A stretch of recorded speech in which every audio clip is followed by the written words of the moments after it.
Welcome to JH. Today, I'll demonstrate how to update gallery images within Notion. Begin by selecting your first page and clicking Edit. From there, choose Add Cover. If a cover or color is already present, simply select Change Cover instead. Pick the specific image you prefer. If you need to adjust its placement, hit Reposition and drag the picture to your desired spot.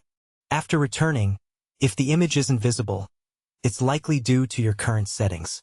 To fix this, open the Settings menu and navigate to the Layout section. Locate Card Preview and switch the setting to Page Cover. You may also toggle the Fit Image option based on your own visual preference. Additionally, you can modify the card size to be small, medium, or large. I'll choose medium for this example. That covers everything. Thanks for watching. If you found this guide useful, please like and subscribe for more tutorials.